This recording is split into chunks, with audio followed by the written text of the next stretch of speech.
Friends, welcome back to my YouTube channel study lover RB.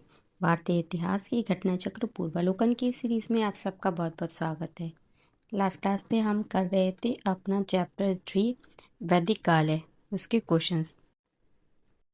हमने इसके 75 questions तक complete कर लिया था। इस क्लास में हम करेंगे क्वेश्चन नंबर 76 से। 800 से 600 ईसा पूर्व का जो काल है वो किस युग से जुड़ा हुआ है? तो इसका आंसर है ऑप्शन ए, ब्राह्मण युग। 800 से 600 ईसा पूर्व का जो काल है वो ब्राह्मण ग्रंथों के प्रणयन युग से जुड़ा है। प्राय 7वीं या 6ठी शताब्दी ईसा पूर्व से लेकर 3री शताब्दी ईसा पूर्व तक का समय क्या कहलाता है? वो सूत्र कहा जाता है। क्वेश्चन नंबर 77 है, गायत्री मंत्र किस पुस्तक में मिलता है? तो इसका आंसर है ऑप्शन सी, ऋग्वेद। गायत्री मंत्र ऋग्वेद में उल्लेखित है। इसके रचनाकार विश्वामित्र हैं। यह सवित्र सूर्य देवता है, उनको समर्पित है।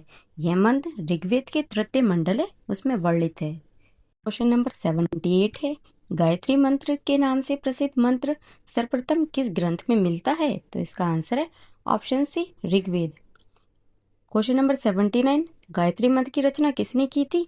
तो इसका आंसर है option B, Vishwamitra. Question number 80 है, सर्ग, प्रतिसर्ग, वंश, मनवंतर और वंशानुचरित संकेतक हैं। तो इसका आंसर है ऑप्शन बी, पुराणों के। पुराणों में 5 प्रकार के विषय, उनका वर्णन सिद्धांतता इस प्रकार है। तो कौन है वो 5 प्रकार? सर्ग, प्रतिसर्ग, वंश, मनवंतर तथा वंशानुचरित। सर्ग बीज या आदि सृष्टि का पुराण है। प्रतिसर्ग है, ये प्रलय के बाद की पुनः सृष्टि है, उसको कहते हैं। वंश, इसमें देवताओं या ऋषि हैं, उनके वंश वृक्षों का वर्णन है। और मनवंतर है, इसमें कल्प के महायुग है, उनका वर्णन है। और वंशानुचरित पुराण है, उनके वे अंग हैं जिनमें राजवंशों की तालिकाएं दी हुई हैं और राजनीतिक अवस्थाओं, कक्षाओं तथा घटनाओं के वर्णन है। क्वेश्चन नंबर 81, पुराणों की संख्या है तो कितनी है? 18, ऑप्शन बी आंसर है। पुराणों की संख्या 18 है। इनकी रचना लोमहर्ष ऋषि तथा उनके पुत्र हैं जो उग्रश्रवा, इनके द्वारा की गई थी। क्वेश्चन नंबर 82, पुराणों के संदर्भ में निम्नलिखित कथनों में से कौन सा सही है? 1 दे रखा है, विष्णु पुराण से मौर्य वंश की जानकारी मिलती है। 2 दे रखा है, वायु पुराण गुप्त वंश की शासन व्यवस्था पर प्रकाश डालता है। तो इसका आंसर है ऑप्शन डी, 1 और 2 दोनों करेक्ट है हमारे आंसर। विष्णु पुराण से मौर्य वंश की जानकारी मिलती है, जबकि वायु, विष्णु और ब्राह्मण है, इनसे गुप्त वंश की जानकारी प्राप्त होती है। वायु पुराण से गुप्त वंश की शासन व्यवस्था पर प्रकाश पड़ता है। क्वेश्चन नंबर 83 है, श्रीमद् भगवत गीता है, ये मौलिक रूप में किस भाषा में लिखी गई थी? तो इसका आंसर है ऑप्शन ए, संस्कृत। श्रीमद् भगवत गीता है, ये मौलिक रूप से संस्कृत भाषा में लिखी गई थी। यह प्राचीन धार्मिक ग्रंथ महाभारत का एक भाग है। क्वेश्चन नंबर 84 है, महाभारत मूलतः किस रूप में जानी जाती थी? तो इसका आंसर है ऑप्शन डी, जय संहिता। महाभारत है, उसके प्रारंभिक रचना काल में 8800 श्लोक थे और इसे जय संहिता इसके नाम से जाना जाता था। महाभारत है, इसका दूसरा संस्करण कौन सा था? भारत था, जिसमें श्लोक है उनकी संख्या 24,000 थी। वर्तमान महाभारत है, इसमें 1,00,000 श्लोक प्राप्त हैं। यह इसका अंतिम संस्करण है, जिसे शतसहस्त्री संहिता या महाभारत कहा गया। क्वेश्चन नंबर 86 है, हिंदू पौराणिक कथा के अनुसार समुद्र मंथन किस हेतु किस सर्प है उसने रस्सी के रूप में स्वयं को प्रस्तुत किया था? तो इसका आंसर है ऑप्शन बी, वासुकी। हिंदू पौराणिक कथा इसके अनुसार समुद्र मंथन हेतु जो मथानी है उसके रूप में किसका प्रयोग किया था? तो मथानी के रूप में किया था मदरांचल पर्वत का।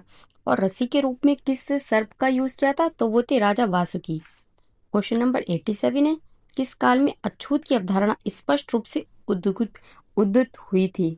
तो इसका आंसर है ऑप्शन डी, धर्मशास्त्र के समय में। धर्मशास्त्रों के समय में सूत्र काल में 4 वर्ण कौन कौन से? ब्राह्मण, क्षत्रिय, वैश्य एवं शूद्र। इसके अतिरिक्त समाज में अन्य अनेक जातियां यथा अम्बष्ट, उग्र, निषाद, मागध, वैदेहक, रथकार आदि का आविर्भाव अनुलोम एवं प्रतिलोम विवाहों के फलस्वरूप हो गया। पाणिनि इसने 2 प्रकार के शूद्रों का उल्लेख किया है, निर्वसित एवं अनिर्वसित। इनमें पहले प्रकार के शूद्र ही अस्पृश्य माने जाते थे। क्वेश्चन नंबर 88, सत्यमेव जयते ये शब्द किस उपनिषद से लिए गए हैं? तो इसका आंसर है ऑप्शन ए, मुंडोक उपनिषद से। सत्यमेव जयते शब्द मुंडको उपनिषद है, इससे लिया गया है, जिसका अर्थ है सत्य की ही विजय होती है। ये भारत के राज्य चिन्ह पर भी अंकित है। क्वेश्चन नंबर 89, सत्यमेव जयते शब्द कहाँ से लिया गया है? तो इसका आंसर है ऑप्शन डी, मुंडक उपनिषद। क्वेश्चन नंबर 90 है, भारतीय प्रतीक पर उत्कीर्ण सत्यमेव जयते ये लिया गया है, तो ये कहाँ से लिया गया है? इसका आंसर ऑप्शन सी, मुंडको उपनिषद से। क्वेश्चन नंबर 91 है, तमसो मां ज्योतिर्गमय ये कथन है मूलतः, तो इसका आंसर है ऑप्शन ए, उपनिषदों का। तमसो मां ज्योतिर्गमन कथन बृहदारण्यक उपनिषद है, उससे लिया गया है। इस कथन है उसका अर्थ है अंधकार से प्रकाश की ओर। क्वेश्चन नंबर 92 है, किस उपनिषद का शाब्दिक अर्थ सफेद घोड़ा है? तो इसका आंसर है इनमें से कोई नहीं। विकल्प में दिए गए किसी उपनिषद है उसका तात्पर्य सफेद घोड़ा नहीं है। श्वेतर उपनिषद का अर्थ सफेद घोड़ों द्वारा खींचा गया है। क्वेश्चन नंबर 93 है, सत्यकाम जाबाल इसकी कथा जो अनब्याही मां होने की लांछन को चुनौती देती है, ये उल्लेखित है, तो इसका आंसर है ऑप्शन सी, छांदोग्य उपनिषद। सत्यकाम जाबाल महर्षि गौतम के शिष्य थे। उनकी माता, उनका नाम क्या था? जावाला था। सत्यकाम जाबाल है इसकी कथा जो अनब्याही मां होने की लांछन को चुनौती देती है। इनकी कथा छांदोग्य उपनिषद में उल्लेखित है। क्वेश्चन नंबर 94, ऋग्वेद की मूल लिपि थी, तो इसका आंसर है ऑप्शन डी, ब्राह्मी।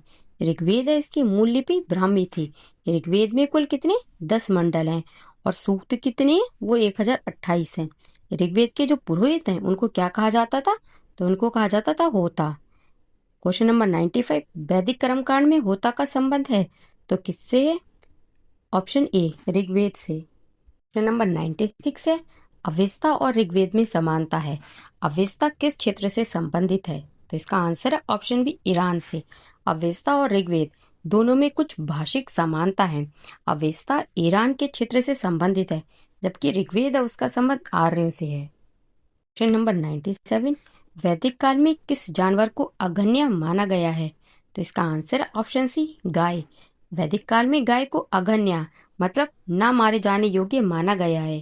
गाय की हत्या अथवा उसे घायल करने वाले व्यक्ति है, इसको मृत्युदंड तथा देश निकाला की व्यवस्था वेदों में दी गई है। क्वेश्चन नंबर 98 है, ऋग्वेद में अगण्य का प्रयोग हुआ है, तो इसका आंसर है ऑप्शन बी, गाय के लिए। क्वेश्चन नंबर 99, ऋग्वेद में कई परिच्छेदों में प्रयुक्त अगण्य शब्द संवर्धित है, तो किससे संवर्धित है? गाय इसके लिए, तो ऑप्शन सी आंसर हो गया। क्वेश्चन नंबर 100 है, ऋग्वेद कालीन आर्यों और सिंधु घाटी के लोगों की संस्कृति के बीच अंतर के संबंध में निम्नलिखित कथनों में से कौन से सही हैं? फर्स्ट दे रखा है, ऋग्वेद कालीन आर्य कवच और शिरस्त्राण हेलमेट है उसका उपयोग करते थे, जबकि जो सिंधु घाटी सभ्यता के लोग हैं उनमें इनके उपयोग का कोई साक्ष्य नहीं मिलता है, तो फर्स्ट वाला करेक्ट है। सेकंड दे रखा है, ऋग्वेद कालीन आर्यों को स्वर्ण, चांदी और ताम्र का ज्ञान था, जबकि सिंधु घाटी के लोग हैं उनको केवल ताम्र और लौह का ज्ञान था, तो सेकंड वाला हमारा गलत है। थर्ड पॉइंट है, ऋग्वेद कालीन आर्यों ने घोड़े को पालतू बना लिया था, जबकि इस बात का कोई साक्ष्य नहीं है कि सिंधु घाटी के लोग इस पशु को जानते थे। नीचे दिए गए कूट का प्रयोग कर सही उत्तर चुनिए, तो इसका आंसर ऑप्शन ए, केवल फर्स्ट वाला गलत है। सेकंड और थर्ड ये दोनों गलत है और फर्स्ट वाला सही है। ऋग्वेद है इसमें कवच वर्म का उल्लेख है तथा संभवतः ऋग्वेद कालीन आर्य लौह एवं स्वर्ण से निर्मित कवच और शिरस्त्राण हेलमेट है उसका प्रयोग करते थे, जबकि सैंधव सभ्यता के लोगों में इसके उपयोग का कोई साक्ष्य प्राप्त नहीं होता है। सिंधु सभ्यता के स्थलों के उत्खनन से प्राप्त जो युद्ध संबंधी उपकरण है ये अत्यंत साधारण कोटि के हैं, जो इस बात की ओर संकेत करते हैं कि उन्होंने भौतिक सुख सुविधाओं की ओर ही विशेष ध्यान दिया था। ऋग्वेद कालीन आर्य हैं, इनको स्वर्ण, चांदी और ताम्र इसका ज्ञान था।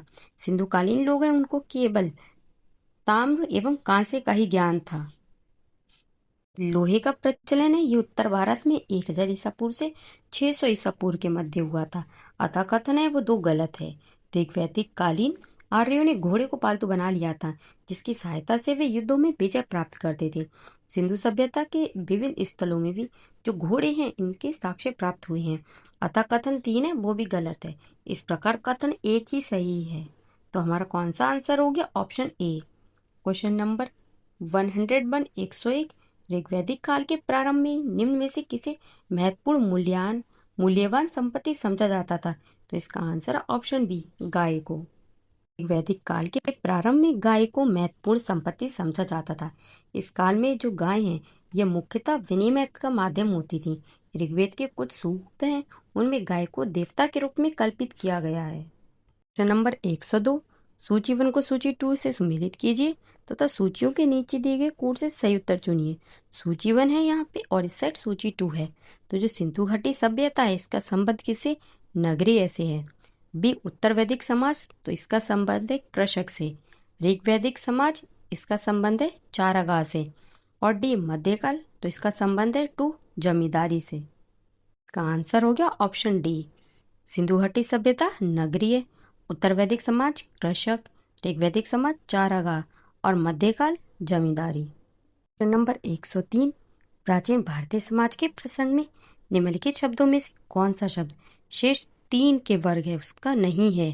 तो इसका आंसर ऑप्शन सी, कोश।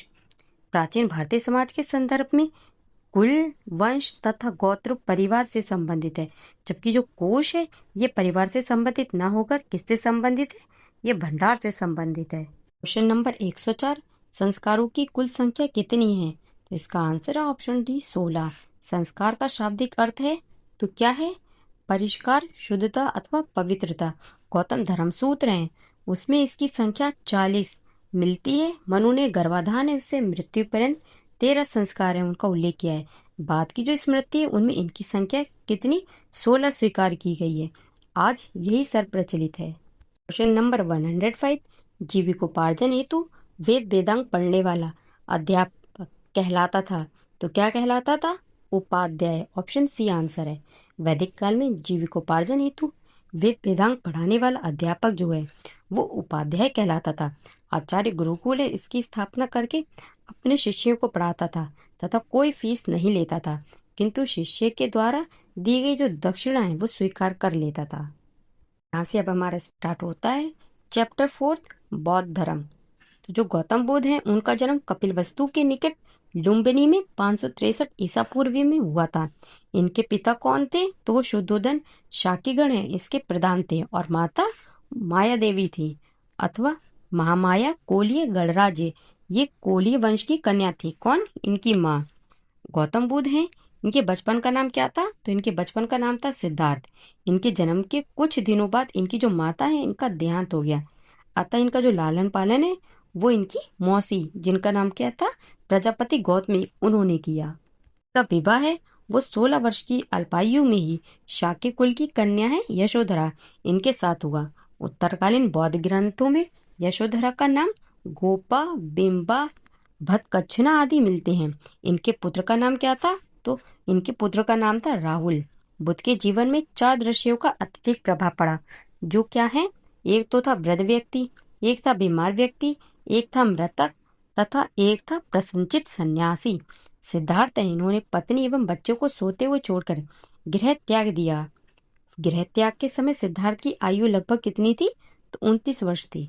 बौद्ध ग्रंथों में जो गृह त्याग है इसको क्या बोला गया है? तो इसको महाविनिष्क्रमण है, इसकी संज्ञा दी गई है।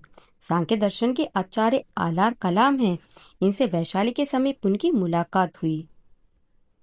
यहाँ से सिद्धार्थ राजगृह के समीप निवास करने वाले रुद्रक रामपुत्र नामक एक दूसरे धर्माचार्य के पास पहुंचे।